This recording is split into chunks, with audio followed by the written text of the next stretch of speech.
জিয়াতে জানাবেন কখন নাগাদ এই জুলাই স্মৃতিস্তম্ভ নির্মাণ কাজের উদ্বোধন হবে আর আজ কি কর্মসূচি রয়েছে? উজ্জ্বল, মূলত জুলাইয়ে দেশব্যাপী যে স্বৈরাচার বিরোধী গণপ্রতিরোধ গড়ে উঠেছিল, চট্টগ্রামে কিন্তু তার কেন্দ্রভূমি ছিল এই বহদ্দারহাট এবং মুরাদপুর এলাকা। এবং এখানে বিশ্ববিদ্যালয়ের ছাত্ররা, চট্টগ্রাম বিশ্ববিদ্যালয়ের ছাত্ররা শাটল ট্রেনে করে এসে জড়ো হতেন এবং আশেপাশের যে বেসরকারি বিশ্ববিদ্যালয়, স্কুল, কলেজের শিক্ষার্থীরাও এই জায়গায় এসে জড়ো হয়ে মূলত গণপ্রতিরোধ গড়ে তুলতেন। এবং এখানেই জুলাইয়ের সময় সবচেয়ে বড় যে সংঘর্ষগুলো হয়েছে, সেই সংঘর্ষগুলো এই মুরাদপুর এবং বহদ্দারহাটের প্রায় 1 কিলোমিটার এলাকা জুড়ে হয়েছে। রণক্ষেত্রে পরিণত হয়েছিল আসলে আজকের এই দিনে গেল বছর।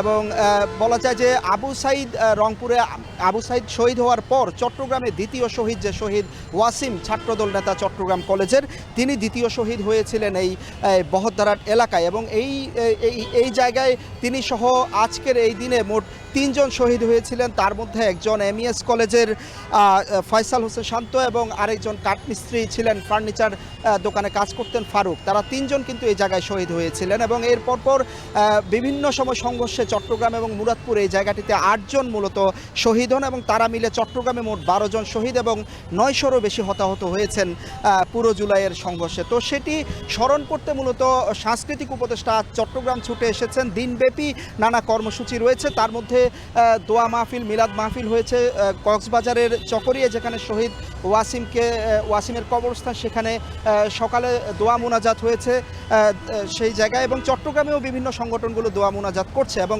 সাংস্কৃতিক উপদেষ্টা আজকে কিছুক্ষণ পরেই এখানে এই বহদ্দারহাট মোড়েই মূলত জুলাইয়ের যে স্মৃতিস্তম্ভ কাজ, সেটির মূলত উদ্বোধন করবেন। এবং এটি এবং মুরাদপুরে দুটি স্মৃতিস্তম্ভ উদ্বোধনের কাজ মূলত আজকে শুরু হবে। এর বাইরে কিন্তু বিকেলে ছাত্রদলের একটি সমাবেশ রয়েছে চট্টগ্রামের বিপ্লব উদ্যানে, এবং আকর্ষণীয় যে ড্রোন শো এবং মিউজিক্যাল শো রয়েছে চট্টগ্রামের পুরাতন যে এম এ আজিজ স্টেডিয়াম, এখন জেলা স্টেডিয়াম নামকরণ করা হয়েছে সেখানে। অর্থাৎ দিনব্যাপী নানা কর্মসূচির মধ্য দিয়ে আজকের এই দিবসটিকে জুলাই শহীদদের স্মরণ করছে চট্টগ্রামের মানুষ। উজ্জ্বল। বন্দরনগরী থেকে জুলাই শহীদ দিবসের আয়োজনের বিস্তারিত জানাচ্ছিলেন